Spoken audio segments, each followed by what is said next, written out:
Hello, hello, hello, listeners, and welcome back to another episode of the Cult Vault podcast. I'm your host, Kacey, and today I'm joined by another author and activist. I'm really excited to welcome to the show Lloyd Evans. Hi, Lloyd. Hello, Kacey. Thank you so much for having me. Thank you for coming. It's funny to talk to somebody in the same time zone as me. Usually I'm like, what time is it where you are? I'm confused. Hang on, the clocks are about to change. So it's 10:30 on the dot. Perfect. Well, it is slightly different because I'm in Europe, so I'm 1 hour ahead of you. But that's compared to like transatlantic conversations, we are pretty much the same time zone. Come on, let's not quibble. We are over 6 minutes. Yeah.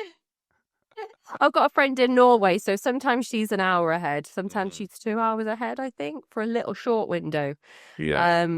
But then I spoke to a lady in India the other day, and she was 10.5 hours ahead. I think what viewers need to understand with the work that you do is that figuring out time zones is one of the most stressful things when it comes to arranging these conversations.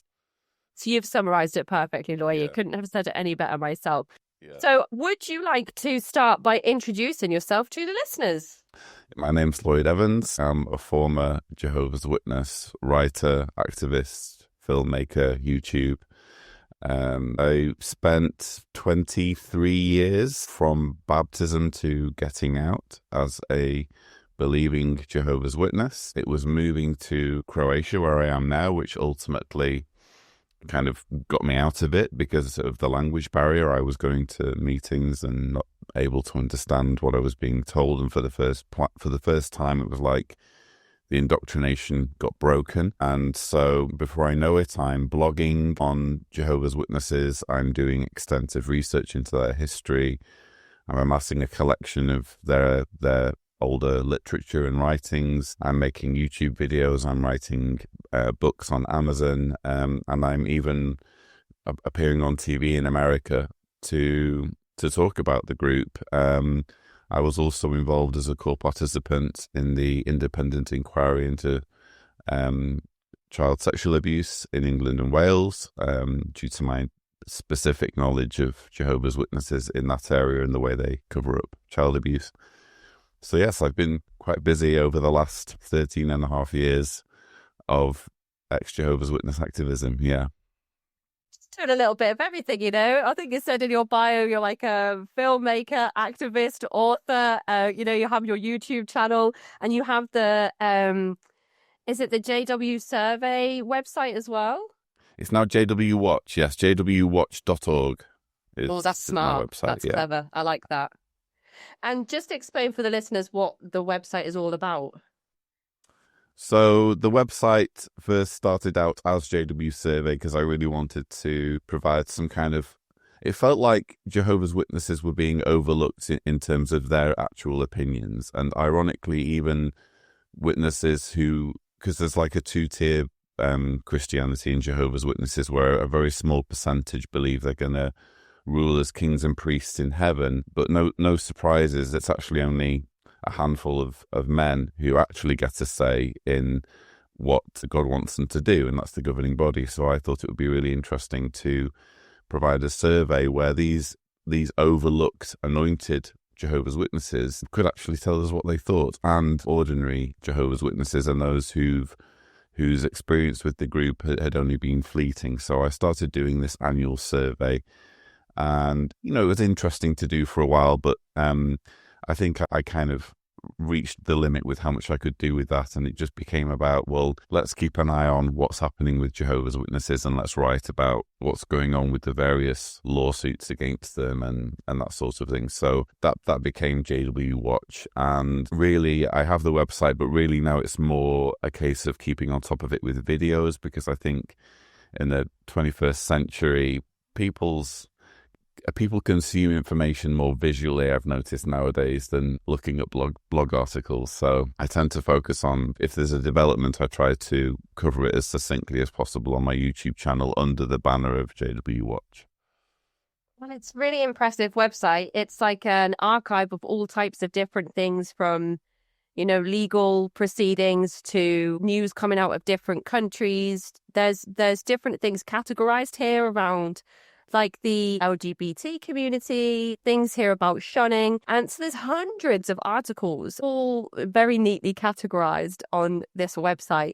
So you've got the video element of it, which is probably easier for people to consume for entertainment or education purposes. But formal education, you can still go to this website and you can have all of these different articles to reference and cite in academic papers as well. So you've really got all the areas covered, Lloyd. It's very impressive. Thank you so much. Well, as you know, this sort of work kind of can be quite draining. I mean, you know, there's a lot of levity, or I like to introduce levity when it comes to covering cults, because there are so many crazy, bizarre things to talk about that just lend themselves so well to comedy. But there's also kind of a dark and sinister side, and the more you wade into this stuff, particularly when it comes to, you know, children being abused and that kind of thing, it can eat away at you. And I'm sure you've experienced this, you know, covering different cults already, where just by the end of maybe a conversation with someone like me, or at the end of researching some particular aspect of what a cult is doing, you feel kind of almost dead inside at how far-reaching and impactful and pervasive cult ideology can be, and the harm it can do in people's lives. So it definitely takes a toll, I think, on our mental health, the work that we do, but there's also a great deal of satisfaction to be derived from the messages that I receive, and I'm sure you receive, where people have really been able to start thinking for themselves due to consuming this content. Yeah, absolutely. I think you're spot on again there, Lloyd. It's very, sometimes I have to kind of discern whether it's burnout that I'm feeling, because in creative processes, we are always going to experience, like, you know, like you can kind of feel it pushing in a little bit, but then sometimes it's trying to work out whether it's burnout or whether it's like, oh, okay, I'm feeling really down, I need to take a break. And sometimes, you know, it can mean 2 or 3 months of not really doing too much of this stuff, burnout wise or vicarious trauma wise.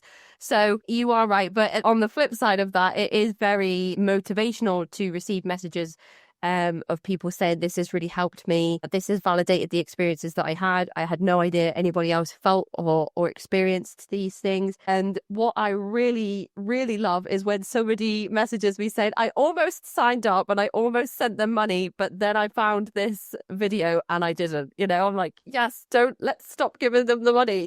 Absolutely. I get similar messages like that sometimes from someone who says, you know, I was studying with Jehovah's Witnesses and I saw your video pop up, so I just thought I'd have a look to see what's going on, and now I've cancelled my study. So that sort of message is really nice, yeah. With your work, though, because it's all centered around this organization, I imagine there's a rabbit hole you can fall down where you're like, oh, he's talked about this and he mentioned this and he's done another video on that, so I'll go and watch that. It's almost like, you know, you can become deeply educated just in the Jehovah's Witnesses by following your work. So as somebody who's almost like a theologian specific to Jehovah's Witnesses, I can ask you some questions on things that I haven't covered for a while around the kind of emergence of Jehovah's Witnesses, the history of the Jehovah's Witnesses, the changes that we've seen in modern times, and then where you fall into that personally in that timeline of the JW history. Absolutely. I'll do my best to sum up 140 years as succinctly as possible. Minutes, you know, if you could. Yeah. Yeah, well, look, it all began with a man called Charles Taze Russell, who founded a magazine. He started publishing a magazine called Zion's Watchtower in July of 1879. He was quite an eccentric character. He was an entrepreneur. His father was wealthy, and I think he inherited his father's wealth, and so he was basically a businessman. But he was also quite charismatic and fascinated by the Bible and particularly end times chronology. And he was very good at taking different ideas that were floating around at the time and just kind of stitching them together into his own kind of take of what Christianity ought to be. So he kind of summarized these beliefs in the Watchtower, and he started publishing a series which to begin with was called Millennial Dawn, but they ditched that title because it sounded like it was some kind of novel and called it Studies in the Scriptures. Actually, it turns out his wife, who was actually better educated than he was, turns out his wife likely wrote much of the first few volumes of Studies in the Scriptures, and he just took the credit. Make of that what you will. But he had all sorts of strange ideas about the inner passageways of the Pyramid of Giza, the length of them corresponding with time spans in Bible prophecy. He also had some frankly racist ideas that he said the skin of the Ethiopian will turn white in God's kingdom.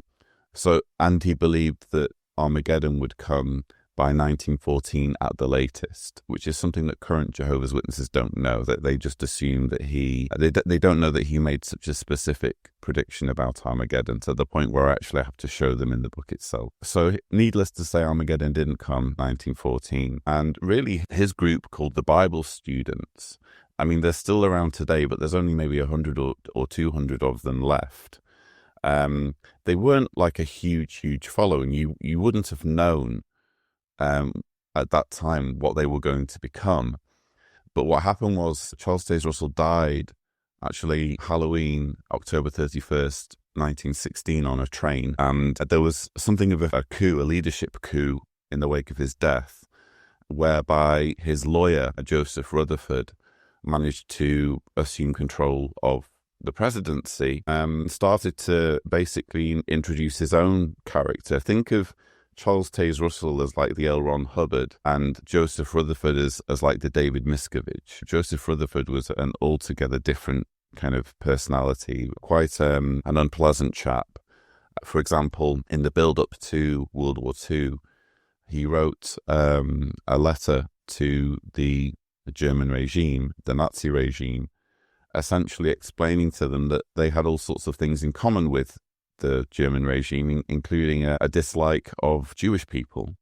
So therefore, the German regime shouldn't be making things difficult for them, closing down their printing presses and that sort of thing. So this was the sort of character that Joseph Rutherford was. He was also an awful racist, and a drunkard, an alcoholic. And he obviously noticed that the 1914 prediction of Charles Taze Russell had failed, so he came up with his own prediction of 1925.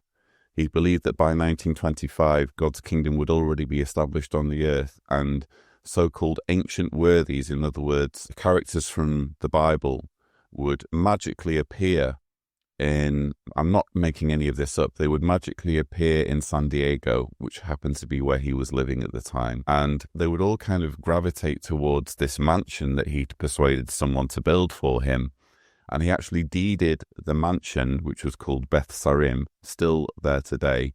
He deeded it to David, Solomon, Moses. He put all of their names in the deed because he was so convinced that they would appear out of nowhere and start to form this government that would rule over the earth. And needless to say, that didn't happen. 1925 came and went. But what Rutherford did was something very interesting. They had this teaching that everybody who followed the Bible students, as they were called initially, would go to heaven. So they would all form part of the 144,000 elect that I mentioned in Revelation. But they obviously had a logistical issue, which is that if you put a number on it of 144,000, it means that you're limited in how big your movement can grow. You've put a cap on yourselves. And Rutherford very ingeniously came up with this idea that actually there would be two versions of, well, first of all, he rebranded it Jehovah's Witnesses. And he also around the same time came up with this idea that the 144,000 would be ruling in heaven. And they'd been pretty much chosen already. What they needed to do was find the millions of people who would be living on earth underneath the rulership of the 144,000. And so that became the focus. So Jehovah's Witnesses basically started under Joseph Rutherford, to the point where Bible students get very offended if you call Charles Taze Russell the founder of Jehovah's Witnesses.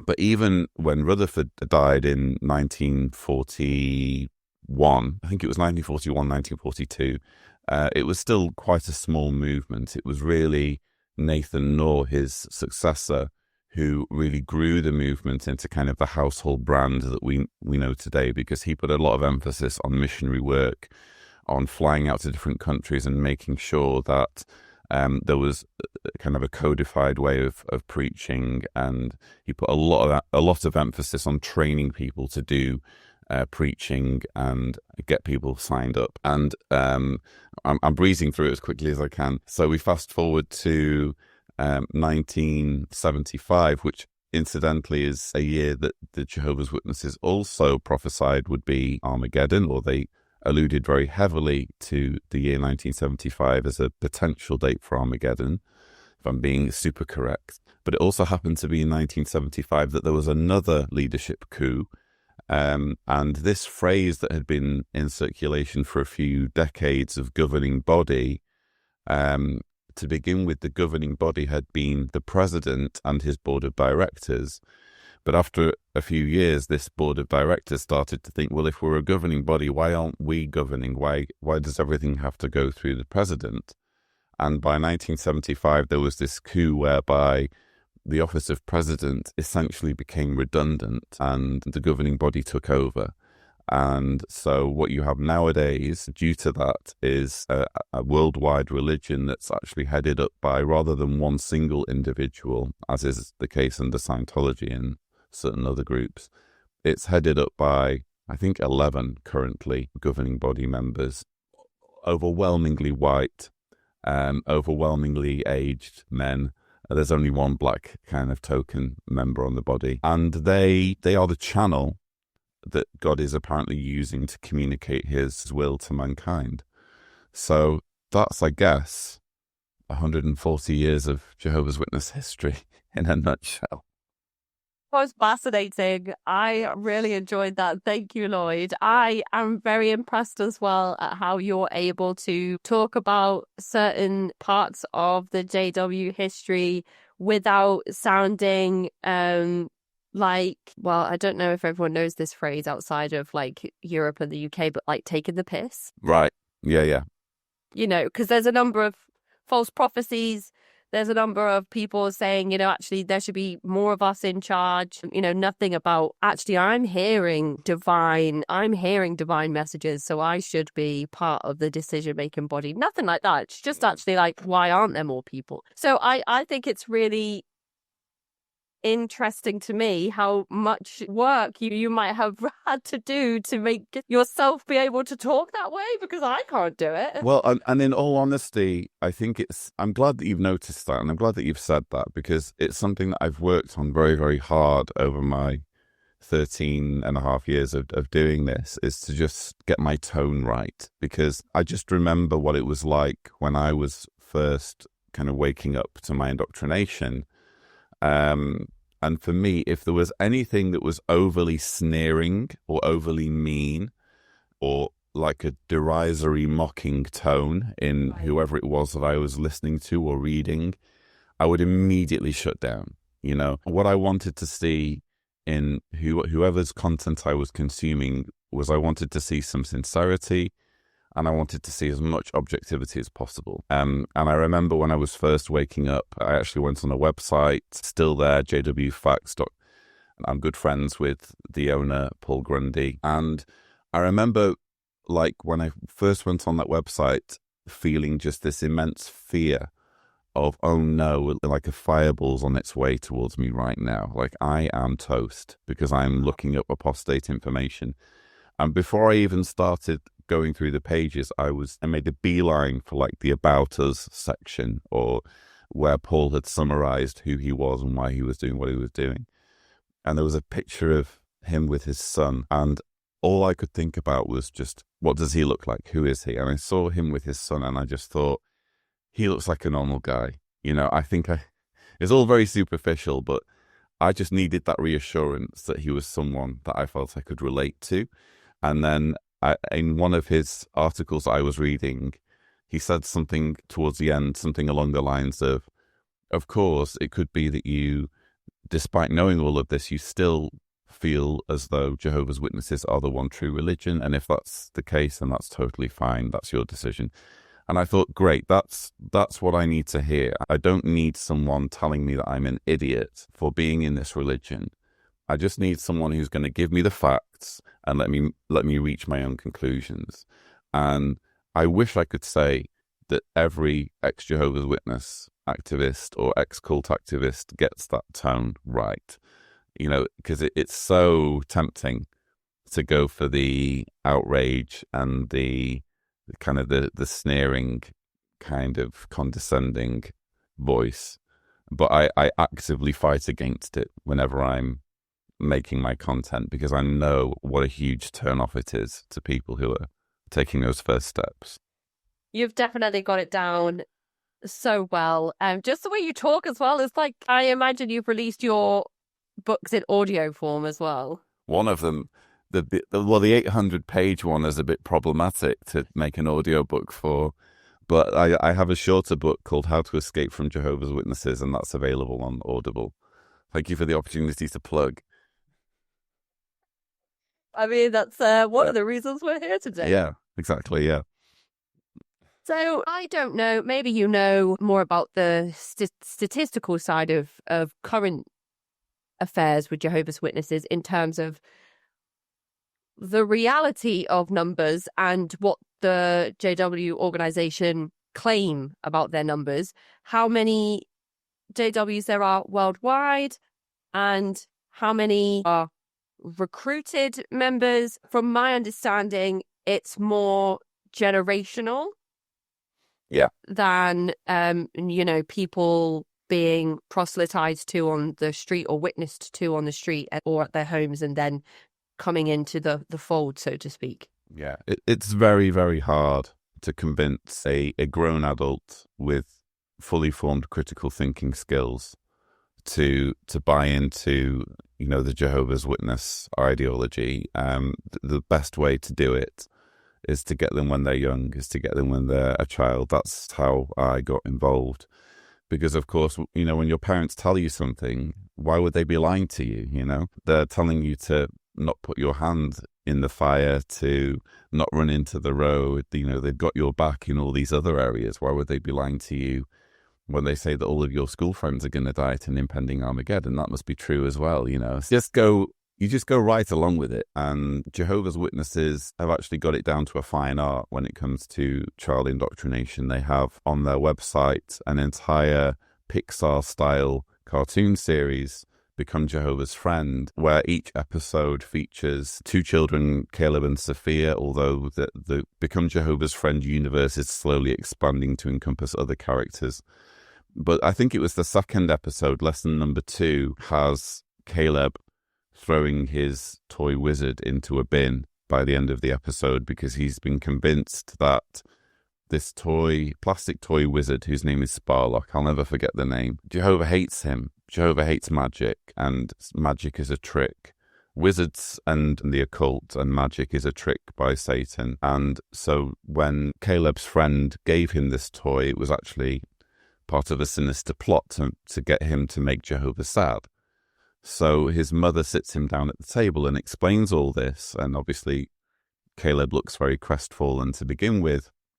And then by the end of the video, he's putting his Sparlock toy in the dumpster. And that tells you everything you need to know about how messed up the approach is towards raising children as Jehovah's Witnesses and indoctrinating them. You're not even allowed to have certain types of toys in case they're magic. I can remember somehow my parents let me watch Star Wars when I was growing up, but I actually remember having to cut off the guns from my Millennium Falcon and from my Luke's X-Wing because it wasn't allowed to have anything that could kill people on it.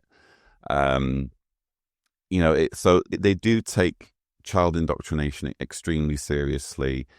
When it comes to actually the preaching work itself, I was a pioneer for nearly 10 years. A pioneer is someone who dedicates, it used to be 70 hours per month, it's now 50 hours per month, voluntarily, without pay, to preaching. And I spent 10 years of doing that, and I never brought a single person into the organization from knocking on their door. I did manage to get one person baptized, but it was someone whose family were already Jehovah's Witnesses.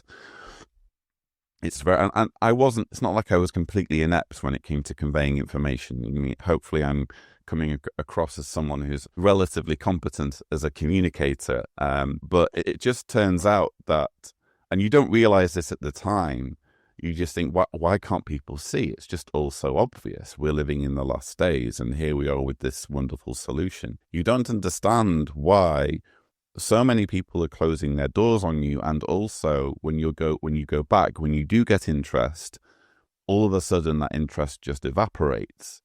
And it's only when you get out that you realize, oh, of course they're Googling it, you know? And why wouldn't you? You know, if someone comes to your door with an offer that seems too good to be true, you're going to be maybe excited about it to begin with. You're maybe going to take their literature. But then as soon as the door's closed, you're going to say, okay, so what's the other side? What's going to come up if I Google this? And if you Google Jehovah's Witnesses, the whole thing just implodes, which is why the organization really tries to steer people away from objective information and just channels them purely towards their website, jw.org, which is obviously brimming with their propaganda. It's a very, very difficult message to get people to accept, because what it amounts to is who you are as a person is inadequate if you are not one of Jehovah's Witnesses. You will be destroyed at Armageddon unless you put on the new personality, unless you completely change who you are as a person and start to be obedient to all of the things that Jehovah wants you to do. Then you're in with a chance of surviving an impending Armageddon that's been coming for the last 140 years. But now we really are in the last days, unlike when we first started. Yeah. Reminds me of a joke that former JW told me a few years ago. It was like, did you not know that we're in the end times of the end times? And I was like, that's good. They literally call it, I mean, I joke about it on one of my most recent videos in the introduction. There's this famous quote from when they had COVID, that's it. So when COVID was first breaking, the governing body very excitedly started doing these updates to let witnesses know how they should deal with the pandemic. Apparently, there's no way that you can know how to navigate your way through a pandemic unless you're in a cult like Jehovah's Witnesses. That's how you do it. So they kind of rather condescendingly started putting out all of this information about what Jehovah's Witnesses should be doing and how they should be dealing with it. And one of the first things they said was, we are now in the last of the last days. So, and that was back in 2020. Now we're in 2025, so I assume we're in the last of the last of the last of the last days. So, but it's just incredible how, you know, a doomsday group is always going to leap on the slightest catastrophe as evidence that, you know, these really are the last days, even though, you know, if you just kind of stand back and look at things objectively, for as long as there have been humans, there have been pathogens, and there have been epidemics and even pandemics. Many pandemics, in fact, most of pandemics have been way more deadly than COVID turned out to be. But you don't think about this objectively at the time. You just think, oh, yes, of course. This was prophesied that there would be illness and there would be plagues and there would be all of these things. So you just kind of go along with it. Yeah. Even just thinking about the dates that you were sharing about Charles Taze Russell's time and Joseph Rutherford's time around the First and Second World War. So there's lots of opportunity there for people that have certain rhetoric to influence people that are feeling perhaps like existential dread about like the end of the world and where do we go next, and you know, everybody's fighting at war. I don't know if my husband's going to come home, I don't know if my children have a dad anymore, any of this stuff. But the interesting thing that you mentioned there about the you know, certain toys, certain children's TV shows, a lot of information control that I think we're quite familiar with at this point about the Jehovah's Witnesses on this show for anybody that's a regular listener. It's like telling children that they are, well, and adults, I suppose, not allowed to enjoy fantasies and fairy tales and other realities like you would find in the fantastical and fictional work of like J.K. Rowling's Harry Potter, for example, but also a lot of the stuff that is shared in the Jehovah's Witnesses publications themselves are almost aligned with fantastical and fairy tale and other reality. I don't know what you think about that.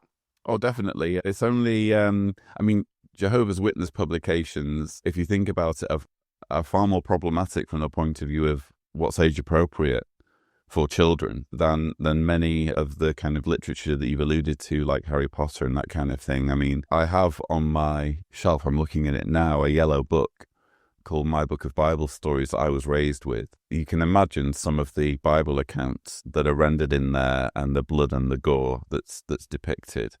I mean, even the picture of Jesus has like blood streaking down his arms, you know. Oh my gosh. And there's there are fairly graphic portrayals. There's one very striking image of, what was her name, Jezebel, who was thrown from her window.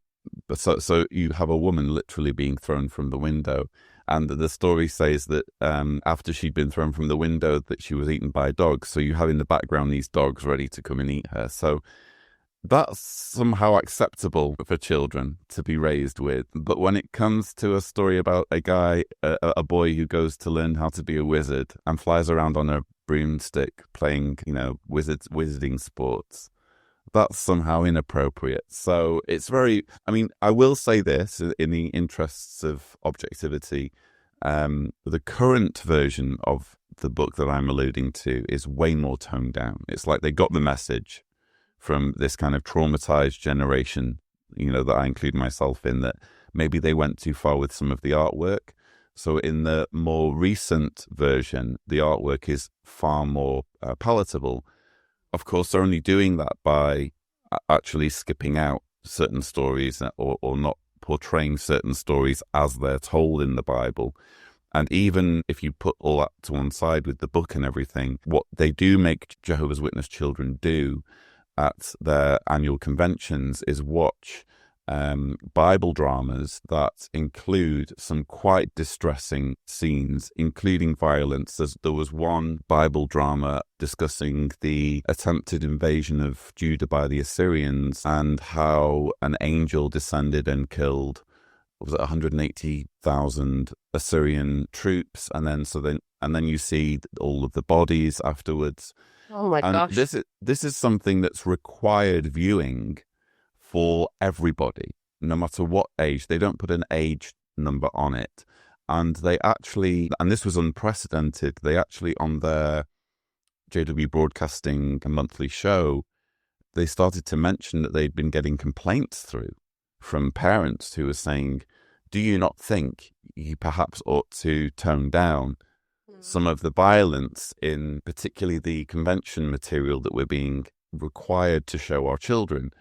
And their answer to the parents was more or less, "We actually know better than you do. And if it's in the Bible, we should be showing it. And we should be showing it unvarnished." Super helpful, thought-terminating cliches, you know, sprinkled in with a little bit of Lifton's kind of sacred science. We are the only ones that know all of this information. So be a Jehovah's Witness and give your life to the organization, and then you'll be offered a glimpse into this sacred science. And what we will tell you inside that sacred science is all about the dispensing of existence and how all of your school friends are going to die and you'll get to live. Indeed. And that's so traumatic and that's so horrible. And that leads me right into my next question on rapture anxiety and how you've already mentioned that your journey out of the organization and kind of trying to unpack everything included some rapture anxiety in, you know, visiting your friend's website and then being worried about the consequences of that. So if my son or daughter, they're 3 and 5, if one of them came home and explained to me that they had a friend in school who was a Jehovah's Witness, who couldn't participate in like Christmas card making, Christmas decoration making, Halloween parties, all of the different things that other JW survivors have explained experiencing on the podcast before, what would be some good advice I could give to my children on supporting that friend who seems maybe a little bit different, who may appear to be a little bit odd just because they have a different upbringing, a different belief system? What are some of the things I could teach my children on helping that child to feel accepted and not feel like an outcast? Because this is probably not just applicable to potential Jehovah's Witnesses that my children come across, but other children in other belief systems with other,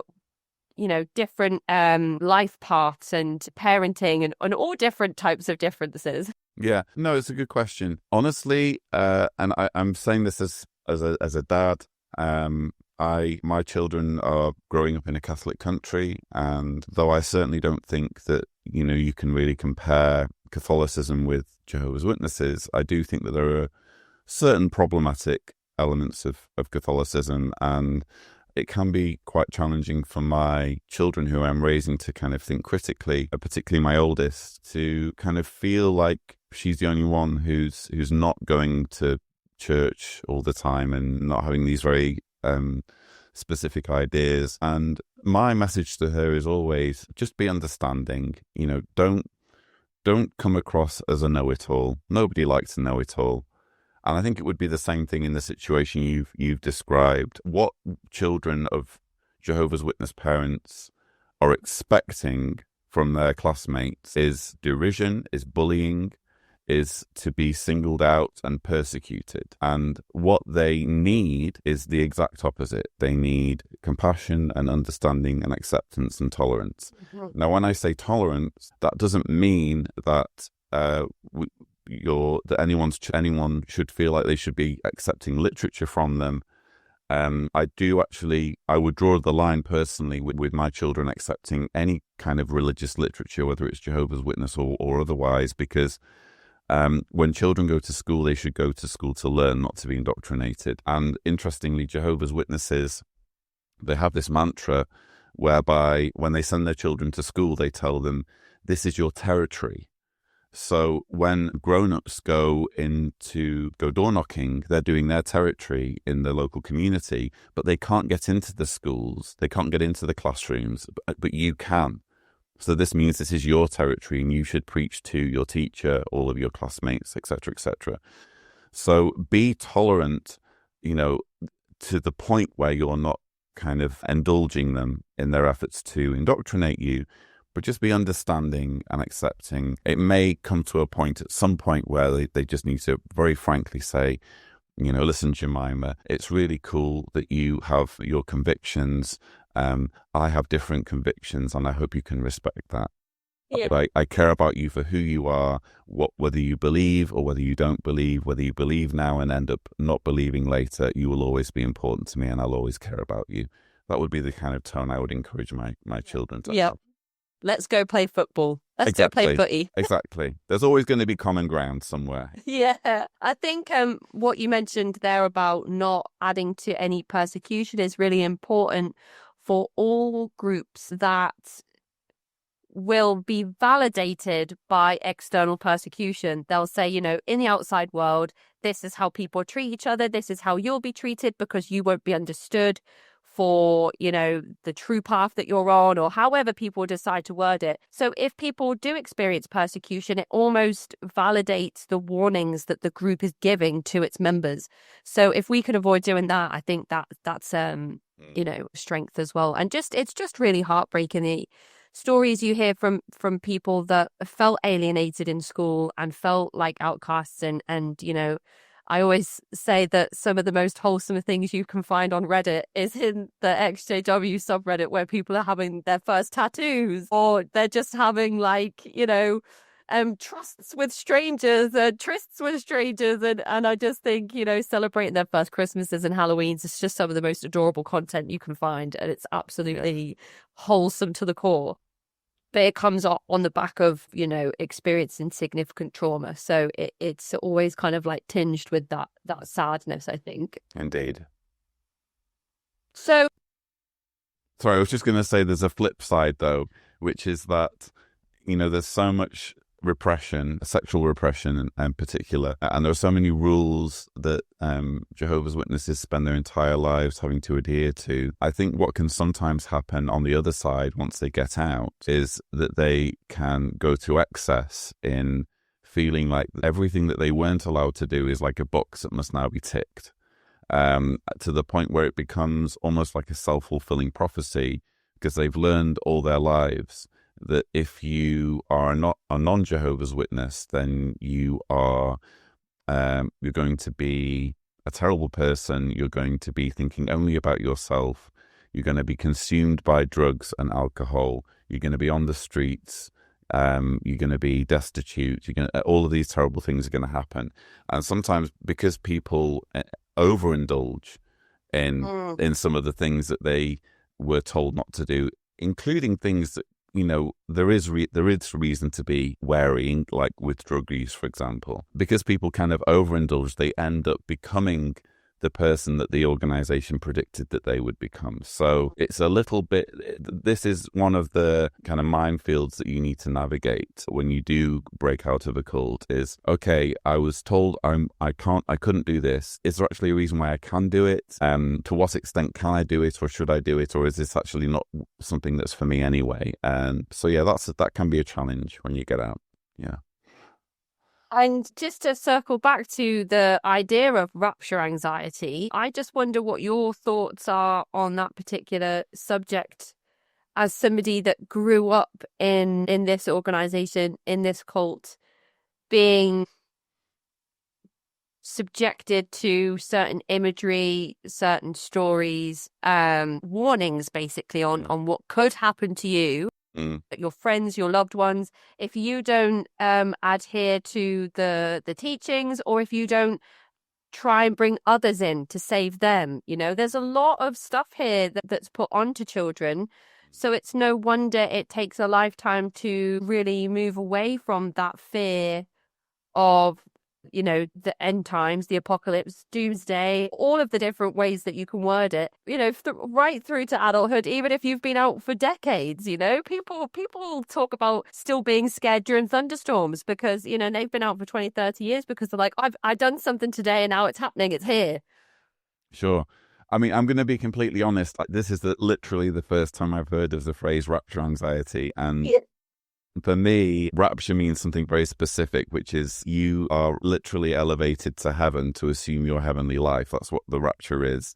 And in Jehovah's Witness context, they kind of they do and they don't believe in the rapture, so that they don't discuss under the word rapture, but they do believe that just before Armageddon comes, the governing body in particular and anyone else who is anointed will kind of be moved into heaven to assume their role as angels, and they will be involved in the bloodshed at Armageddon actively. So in other words, the governing body, their message is not just become a Jehovah's Witness or die, it's become a Jehovah's Witness or we're going to kill you ourselves, because they're going to be one of among those riding around. So I guess rapture just means something slightly different to me, but I think more broadly what you're describing is kind of existential dread at the thought of being destroyed or going to hell.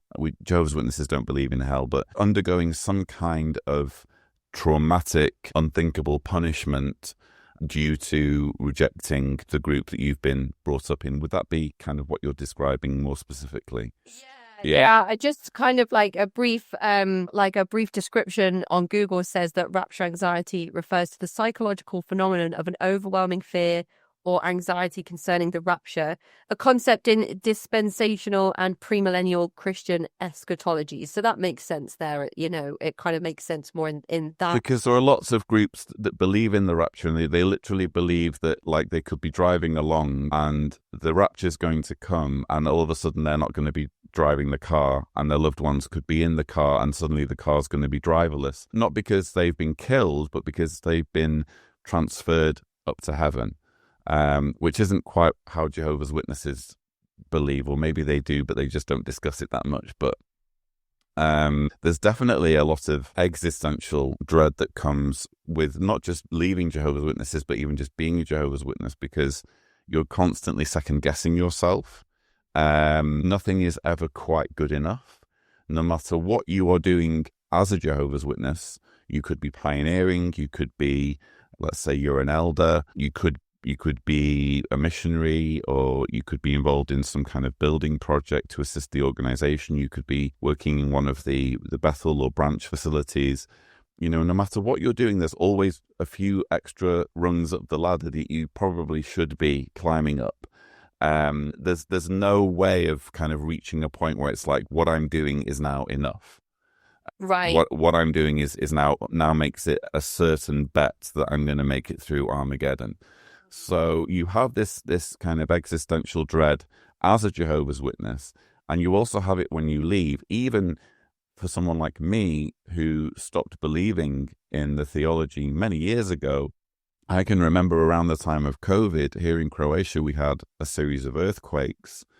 And when the first one hit, it was like early in the morning, and I hadn't quite kind of come round yet. So I was still kind of booting up kind of consciously. And all of a sudden, my entire house is shaking. And I'm already kind of aware that there's a pandemic. And just for a few split seconds, it was only split seconds, but it was enough for me to register it. My mind was going Armageddon bingo. Okay, earthquakes, check. Pestilences, check, And then obviously my conscious brain booted up fully, and I was able to say, don't be silly, Lloyd. It's just a coincidence. But that is, I think, what you're describing, where you just think, finally Armageddon's caught up with me. I've been so stupid to write this all off as being a cult, but actually it turned out to be right all along. And I think it's human nature for us to continually second guess ourselves. And it's actually quite a healthy thing for us to second guess ourselves, but it's a little bit more sinister with cults, because they program you over many, many years or decades, so that even after you've left, this thinking, not just the existential dread, but other types of behaviors, they stay kind of ingrained as part of your personality. And it can be impossible in some cases to shake all of these residual effects. It sounds absolutely debilitating and exhausting to live your life inside the organization, always striving to be better, but never quite enough. By design, I imagine, very cleverly by design, but also to then leave the group and feel all those same things, as well as shame, guilt, all of these things that are instilled from a young age after you leave. Maybe, grief because you've been shunned and you can't speak to your family or friends anymore, and everybody that you've ever known. Just sounds absolutely like you're never going to feel well rested. I don't know. Does that make sense to you? It does, and you know what? It makes people very angry, and I think that the anger is justifiable. I think that we need to be able to have these feelings and recognize that what was done to us when we were in a cult was profoundly unfair, and it has changed who we are. And this group of people, this group of leaders, has meddled in our lives in the most intimate areas, in some cases stopping us from pursuing college or university education, or limiting us in terms of our sexuality, telling us that we can't pursue, if we're gay, we can't pursue that, we can't pursue our queerness or whatever. And all of these things, all of these little they might seem like imperceptible little tweaks at the time, but further down the road, when you're not allowed to explore these very, very innocent, straightforward things about yourself, it all adds up. And I think that anger is a very, very justifiable response that people have when they get out and they realize the extent to which they were lied to, and also the hypocrisy of it all, the fact that this group are kind of parading around as though they are clean and they are pure and everything that they do is perfect, when in actual fact you find out that they are covering up child abuse on an industrial scale. So there's the hypocrisy element of it as well. But that kind of brings me back to what we were saying at the beginning, which is that you kind of need to learn to control that anger in a way where you're not isolating the people that you're trying to reach. It's very, very easy to let that anger spill over so that you end up being confrontational and derisory and mocking and belittling. But you need to kind of exercise a bit of restraint and rein yourself in a little bit and use that anger and that energy as positively and constructively as you possibly can. That's a real challenge.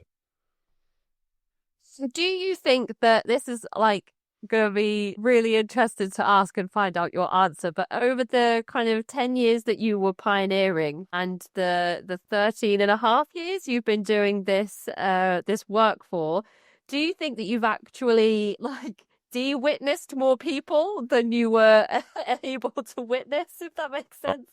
Yeah, but by orders of magnitude, yeah. Well, I literally didn't bring anyone in, but like I said, I had a Bible study with one lad whose family were already Jehovah's Witnesses, and so he was kind of a lost cause anyway, you could say. So I don't lose any sleep over him. But in 10 years of knocking on people's doors, I didn't persuade a single person to become a Jehovah's Witness, whereas in the 13 and a half years I've been doing this, I think I can comfortably say thousands. I don't think that's an exaggeration. I'd love to know what the exact figure is, obviously, but I'm never going to know that. But I think for me, the satisfaction is not just the thought of people kind of reading my book or coming on my channel and waking up. What gives me the most satisfaction is the thought that someone's life will be better because of something that I've written or something I've said in a video, and they'll never know that it was me and I'll never know about them. So maybe their mum or their dad gets out of the group, or their grandma or their granddad gets out of the group because of something I've done. Maybe like 30, 40 years from now, someone's going to be born into a family that is not a Jehovah's Witness family. And they're never even going to think, it's not even going to be on their radar, Jehovah's Witnesses, until maybe later in their lives they have a conversation with their parents. But I love the idea of doing something altruistically to someone who doesn't even know about me. I think that's the most beautiful thing. It's so beautiful. It makes me a bit teary because you said earlier that we'll never really grasp how far-reaching the Jehovah's Witnesses really are internationally, but that's the same with you and your work and all of the other, former Jehovah's Witnesses that are speaking out and telling their stories. There's been a big thing with the Witness Underground film, and I think they did an appearance at the Decult conference over in New Zealand. So there's loads of stuff happening at the moment, and you'll never really know the level of impact that you've had with your work, and I think that's really exciting. It is. I think anything that anyone can do, even if it's just a single tweet or X post, or whether it's a video or just someone commenting on someone else's video, maybe this is the thing. I mean, we're all different and we all bring different perspectives to the table, and someone else can say something in just a few words. The way I've heard it described, I think it was Matt Dillahunty once who said this. He said, you can hear a message and you can be like, I'm ignoring that. That doesn't make sense to me. And then you hear it again. It's like, no, sorry, that doesn't make sense to me. And then you can hear the same message, and it's exactly the same message, but it's just being said in a slightly different way. And all of a sudden, the penny drops, and it's like, And so just because I have like a large following and a large audience doesn't mean the way I describe things is always going to resonate with everybody. Sometimes all it takes is just a few words put in exactly the right way. And it's like the butterfly effect. You just never know what you've done online, or what you've said to the kid in school, or what you've said to the Jehovah's Witness in the street who stood by the carts. You might not think that it's had any effect at all, but it's like a butterfly effect. You just don't know what seed you're sowing when you approach people who are in this situation in a kind, respectful, tolerant, accommodating tone. You just don't know what impact that's going to later go on and have, just by simply being nice and kind and understanding. I mean, I could see your little YouTube plaque behind you on the wall there, 115,000 subscribers on your YouTube channel. That's just one avenue of many as well that you're using to spread this awareness and to have people share these stories and for you to share your stories as well. Do you have the opportunity to speak with current Jehovah's Witnesses? And if you do, what's your approach there? Is it the same, kind of making sure you're being open, making sure that you're being neutral? Yes, I have a series on my channel called Talking with Jehovah's Witnesses. I haven't done an episode for a while now, but the basic premise is that I walk up to some Jehovah's Witnesses in the street, normally here in Zagreb, but I've done it in a few different places, and I'm mic'd up, so they don't know I'm mic'd up, and I'm being filmed from a distance. And I also, out of respect for their privacy, I blur their faces out, so all you're hearing is their voices.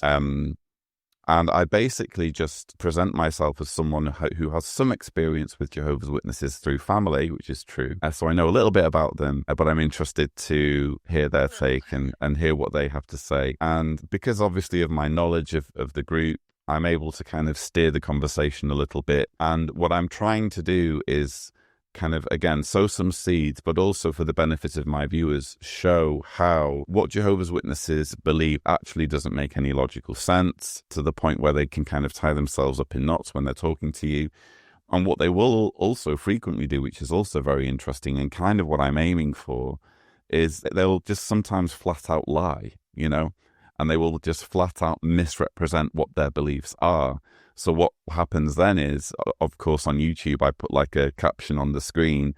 Actually, this is what their literature says. So I kind of fact check them as I'm going along. But the overall point when I'm actually in that moment of talking to a Jehovah's Witness is to just constantly be aware of the fact that I'm essentially talking to myself.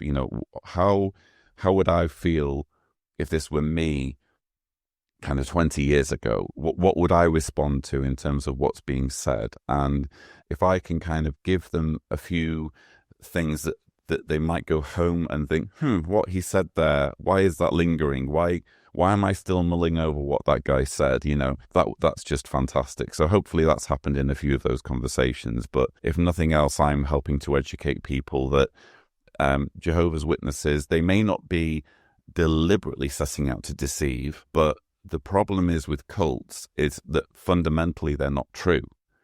They can't obviously all be true, but as it turns out, they're all false. And the more they kind of try to explain themselves and the more they try to reason themselves, the more obvious that becomes, to the point where they actually end up lying or contradicting something that they say in their own publications. And I think that's really interesting. So, upon reflecting on all of this work that you've put together and this huge archive of material that you've developed, are you labeled as an apostate? Do you get singled out? Like, is the organization saying, stay away from this guy? Scientology, they like to fair game. I don't know what other groups are like in that respect. I don't know if they would be like, let's not name him because we don't want people to go and search, look at his stuff. Let's just put a blanket statement on there are apostates among us. How does it work? And has it impacted relationships with any of your family, friends, people you grew up with? Well, yeah, I am an apostate. That happened quite quickly. In fact, even when I was just asking questions to begin with, I sent my friend an email telling him some of the questions I had, some of the doubts, and I never got a reply to the email. And then I found out that he'd gone round to all of our mutual friends and told them Lloyd's an apostate. And that was literally just me saying, listen, mate, I need some help. I'm having these doubts. So it's very, very quick.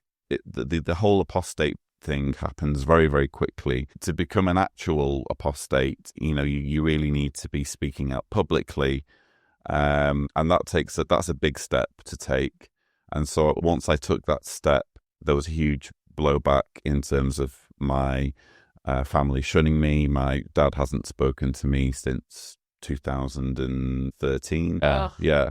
So, and he's met them once on one occasion since Jessica was born in 2014 and Julia was born in 2019, and he's met them both once on one occasion, and that was my initiative. I managed to get him to meet them. Anyway, I'm getting sidetracked a little bit. That what I'm saying is that you do have huge personal ramifications for speaking out publicly. In terms of the organization, it's slightly different than with groups like Scientology, where they do fair gaming I would love it if there were a page on jw.org about Lloyd Evans saying, don't listen to Lloyd Evans, and this is what you should know about how terrible a person he is. That would be like my dream come true. Morning, Jewel. Their approach is actually to basically pretend that we don't exist, apostate activists, which is actually kind of a smart move.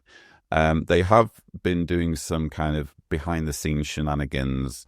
I got hit with a legal notice from their legal department in 2018 complaining about a number of things, most specifically a video I'd done called Pillowgate, which was actually a leaked video. I'm not kidding. I'm going to try to keep a straight face. It was a leaked video, an initiation video for Bethelites or people who work at their branch offices, telling them not to masturbate using their bed linen.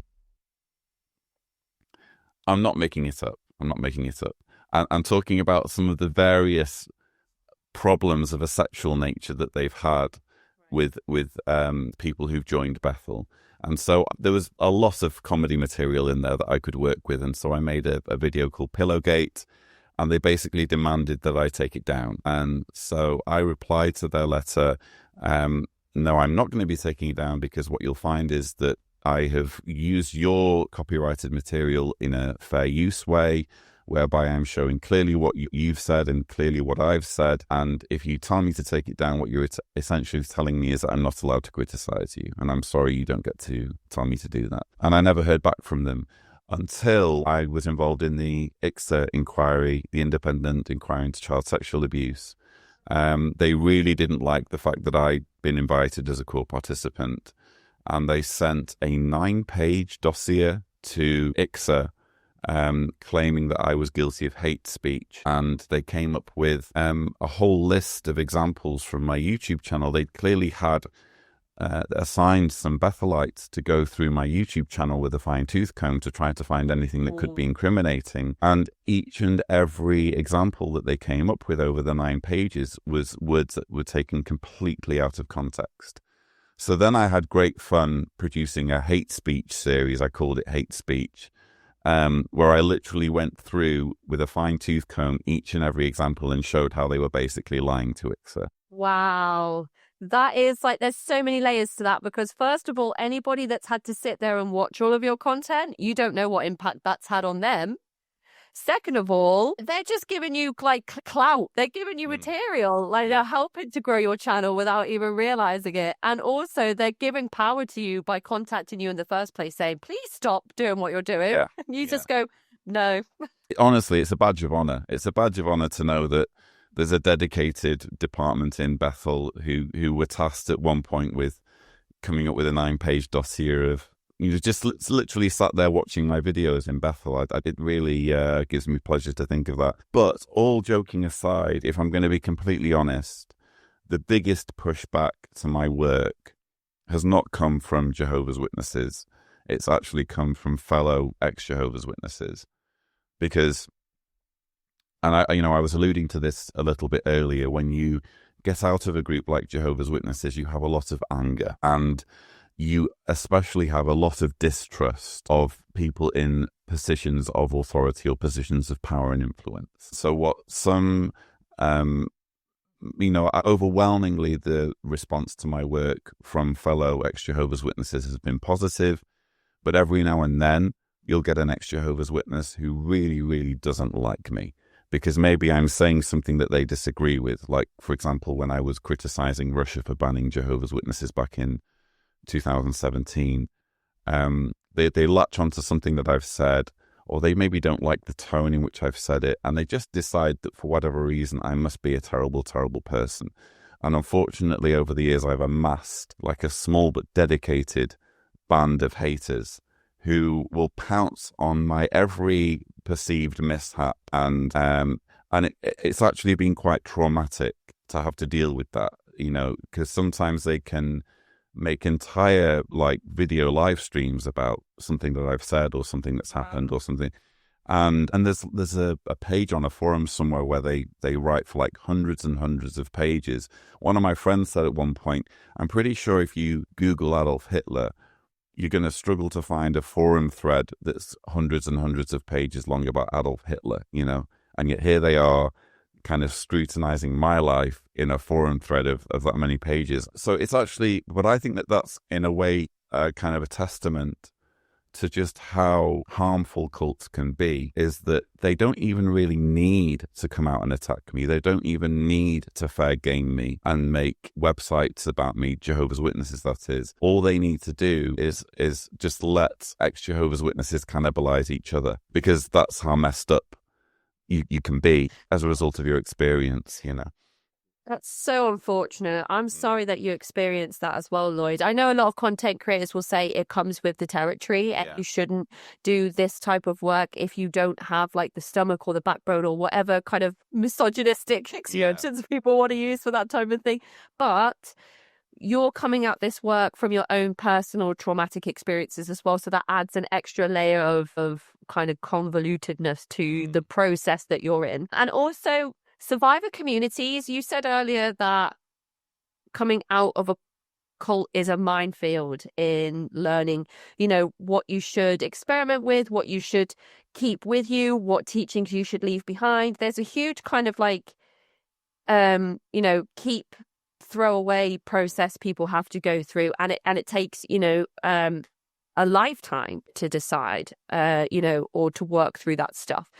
But it's a minefield in survivor communities as well for this reason. I've had people say, well, you've had this person on your show, so I can't be associated with you anymore. They don't give any extra context. I have to kind of go through Reddit and other forums to try and piece things together to understand what's just happened. Like that exchange was so bizarre.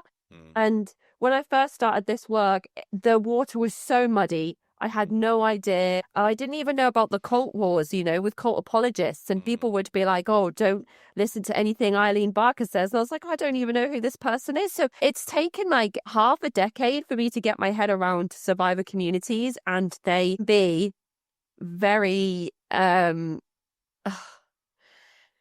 very difficult. Very toxic is how I would put it. I mean, toxic, I've spoken to John Dillon before. He's, you know, done a lot of work in the Latter-day Saints community. He's been targeted. The late, great Mike Rinder, who died recently, he was spending some of his final days on Earth debunking some hatred that was put out against him, trying to attack him. So it's actually quite tragic. It is. When you think about it, that people who were purely doing their best to provide a resource that's going to help people end up getting attacked themselves. It's a little bit akin to like NHS workers or doctors or nurses being attacked when they're trying to do some good. And it's very sad, but I think it's just important to focus on the positives. It's just human nature when you're a content creator to kind of blank out the hundreds of positive messages and zero in on the one person who says, I can't believe you would speak to this person. Haven't you done your research? Or I can't believe that you would say this. Who do you think you are? And we blank out. It's just psychology. We blank out all of the goodness and we just zero in on the one person that has a problem. And it's just how it is. Yeah. It is. It reminds me of something my mum used to say to me, you know, oh, you'll forget 100 compliments, but you'll remember one critique, you know. When you're a child and somebody says like, oh, your hair looks weird today. Every day you're like, is my hair weird today? Yeah. So it is, you know, human nature, but it's still unfortunate, and it does make the work harder, and it does come with the territory, which is not a helpful thing to say to anybody. But at the same time, I think it's important for us all to remember that divide and conquer, us versus them processes that are happening in these survivor communities, again, reinforce the messages that the cults are teaching people. The ex-Scientology community is so toxic in kind of different pockets of the online communities that they're probably laughing, say, see, this is what happens. When you leave, you'll get attacked. People won't agree with you. You'll be more isolated than you've ever been before. All of the things we warned you would happen if you left are now going to happen to you. Look at all these people.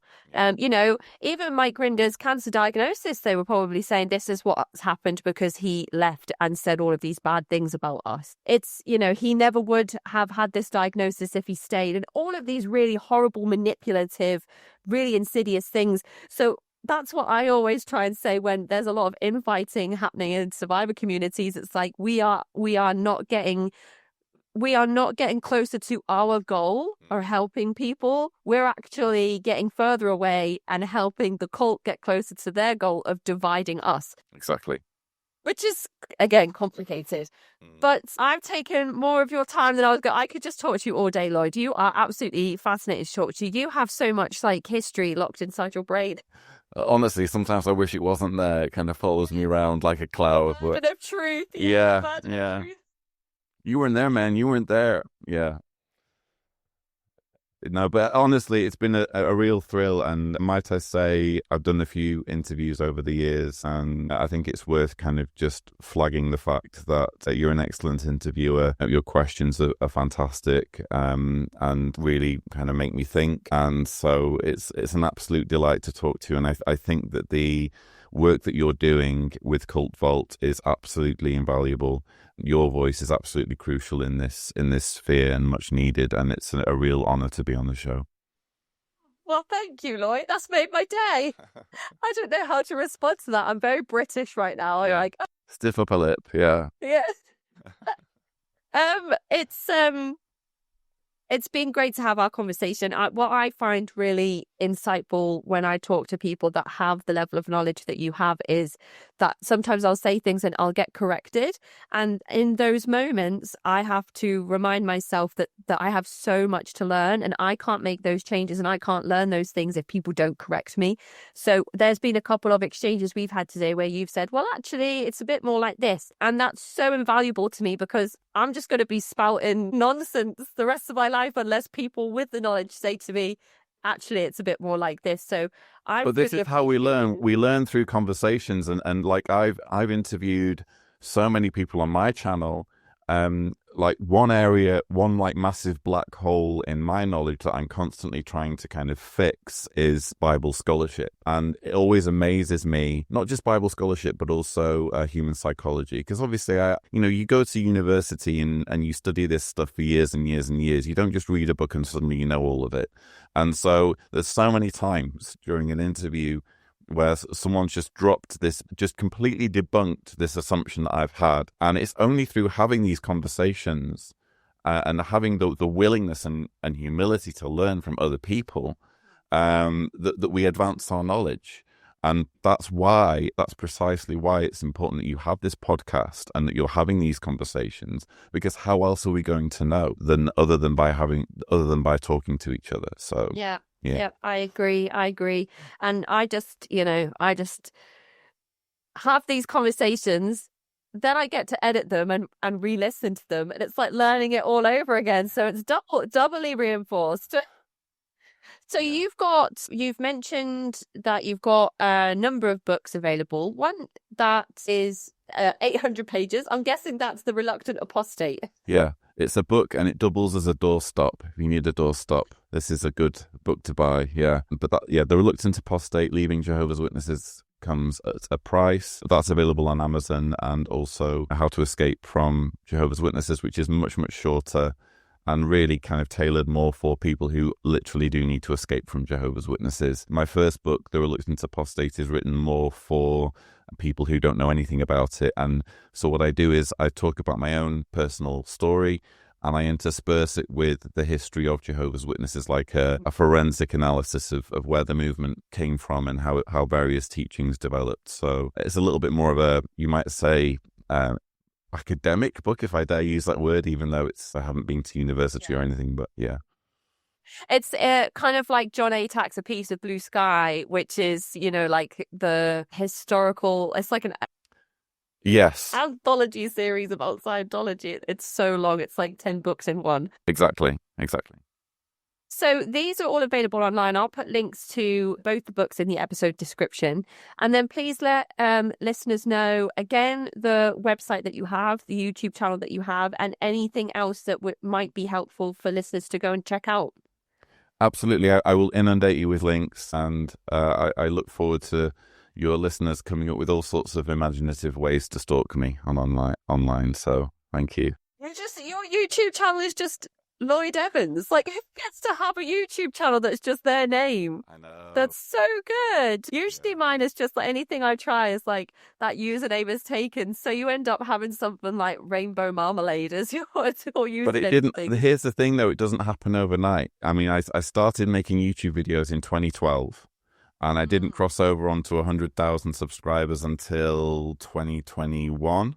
So, especially working in, I mean, the way I think of it is what we're working in is a niche. It's a niche of a niche, Yes. People kind of think about cults as just this kind of quirky, we're almost working in the category of conspiracy theory.